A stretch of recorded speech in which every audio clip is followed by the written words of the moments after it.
As the release date gets closer and closer, we have more news about Starfield. There are leaks about the map size, we have a first patch, and a few other details we're going to discuss in this video. A leak from Insider Gaming has revealed the details of the Day 1 patch. It includes a range of improvements and fixes with a focus on enhancing the performance for Xbox Series S and X players. It also adds visual fixes, gameplay improvements, and quest-related fixes. These fixes could indicate that issues have been dealt with or that this could be the tip of the iceberg and that the game might be full of such small bugs. The performance and stability fixes are improved stability when suspending and resuming the game on Xbox Series S and X, fixed rare crashes relating to viewing the credits and repeatedly loading certain saves inside the ships, and various stability and performance improvements.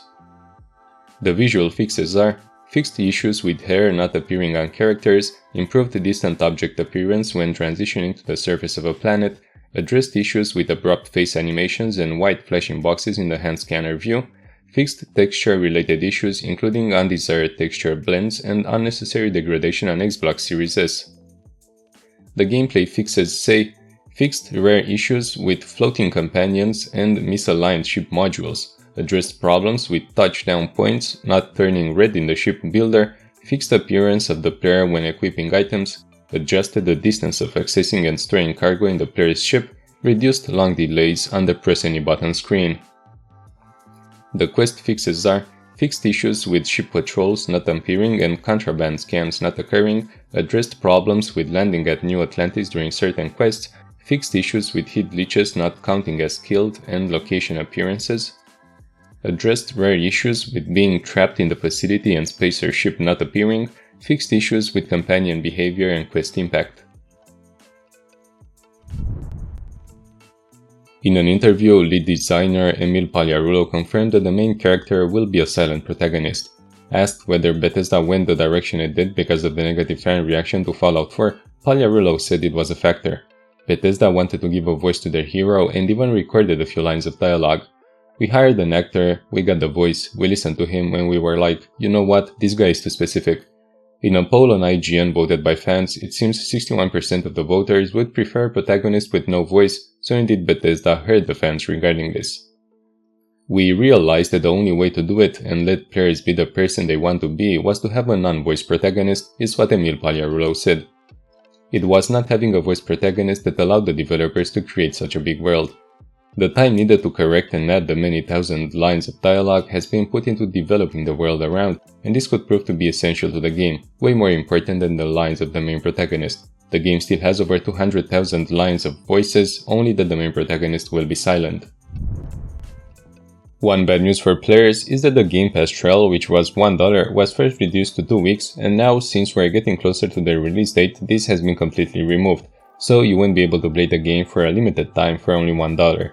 You can still get the Game Pass for $10 a month and enjoy the game for that price, which is still okay, rather than having to pay the full price of $70 for the game. If you think you'll be playing the game for only 1, 2 or 3 months, you'll still be able to play it for less. You also have special prices for a 3-month subscription on Game Pass at around $20. I found this on eneba.com, so you can check out more there. The website seems legit, but do some research before buying. If you live in US and you have the YouTube Premium subscription, you will be able to get 3 months PC Game Pass with that.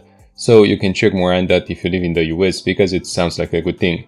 To redeem the 3 months PC Game Pass trial, you'll first need to claim your code on the YouTube Premium benefits page. The PC Game Pass code can be redeemed next on Xbox.com. The price for YouTube Premium is a bit more than just the Game Pass, but since you get both of them included, you could also think about that option. The price depends on the region you live in and should be around $13 per month for YouTube Premium individuals, but you also have offers for family and for students. We also got some leaks about the game, one of which seems to be the most significant one. Many of these leaks were taken down, so I won't present them here. On a Chinese forum, we got to see the message "boundary reached," indicating that Starfield's planets aren't one continuous open world. In a time-lapse video, the player runs in a single direction on a planet for 10 minutes straight before reaching an invisible boundary. So for people who expected Starfield to be like No Man's Sky where you could walk across the entire planet, this will be a disappointment. We've known all along that Starfield's exploration would have some limits, like how you won't be able to fly your ship manually into a planet's atmosphere to land, but Bethesda hasn't been specific about on-foot travel. This boundary limit may indicate the game can only load the planet you are currently on in chunks. In previous presentations, Todd Howard said for Jameson you can land on any part of the planet and explore. So you could see every part of the planet, only that in big chunks and not all at once. This could be so it doesn't break the game in some way. Also, Bethesda has already stated the game opens up much more after the tutorial, so what we have in the print screen could be just this. The complete message after the boundary reach part is open the map to explore another region or return to your ship, and you have the options to fast travel to ship, open planet map, and cancel. So from this we could understand that by traveling to another region on the planet you'd still be able to explore that. From Emil Pagliarulo we have even more info, this time about the secondary layer in the game, the question of religion in Starfield. We have the Sanctum Universum, and they are some sort of church where they believe that humans going through space and being able to explore the universe is a sign that God exists, and God wants us to be closer to Him. And then there's the Enlightened, basically an atheist church. Next to these there are other smaller ones present in the game. You'll find links in the description with even more info about the game and about the other religious cults in the game. Shane Lee's gang is a writer for the Sanctum Universum and he is studying to be a Jesuit priest, and he really grounded it in the believable. The game wouldn't mention a divine higher power explicitly, but it would be rather up to the player to think whether God or alien beings have created some things that will be investigated in the game. Constellation will be the one still pushing the boundaries of exploration and trying to figure everything out. Regarding the release date, people might be a little confused. Basically, the game will launch at the same time everywhere, only that the time zone difference will be taken into account. From this picture, we can see for each area the day and hour of release, both for early access and normal release. For early access, there seems to be a big difference between the Americas and the rest of the world. For early access, the dates are shown on the screen right now, so you can better understand them. Starfield preloads are available right now on Xbox Series S and X, and PC preload goes live on Wednesday, August the 13th. One important thing to note about Starfield is that this is reportedly the least buggy game that Bethesda has launched. Developers have branded Starfield as the least buggy game in the history of Bethesda's creations. Fans have mixed feelings about this, but we only have little time to wait and see if the claims are true. Recently, Starfield's official social media revealed several of the game's core characters and their voice actors. Craig Sechler will play the Adoring Fan. He worked in many previous Bethesda games including Fallout 3, Oblivion, and Skyrim. After becoming the Grand Champion of Oblivion's arena, the Adoring Fan will become a follower groupie for you. The Adoring Fan will follow the player relentlessly if their character has the hero worship trait. Elias Tufexis will play Sam Coe, who is a member of Constellation, the last group of space explorers.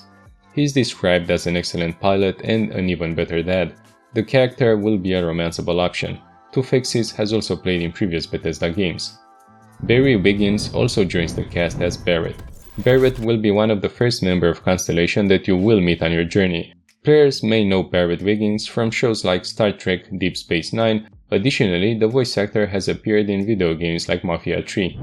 Emily O'Brien will play Sarah Morgan. Emily O'Brien herself has had an illustrious video game voice acting career. She has appeared in many franchises including God of War Ragnarok, Exoprimal, Gotham Knights, and Nier. Andreja is the newest recruit of Constellation and will be performed by the Starfield voice actor Cece Jones. Andreja is a bit of a mysterious figure who the others know little about. She hails from the farthest reaches of the settled system. Carlos Valdez will play as Mateo Catri. Mateo is the Constellation's theologian. The character is extremely curious about understanding the history of humans and how they fit into the grand scheme of life. Dana Gurrier will be voicing Starfield's Noelle. The youngest of the Constellation, Noelle is Sarah Morgan's student and a brilliant scientist. Dana Gurrier has appeared in extremely successful films such as Django Unchained and The Hateful Eight. Hope this video worked well for you. Thank you very much for watching the entire video. Don't hesitate to like the video and subscribe, and I wish you all the best. Goodbye.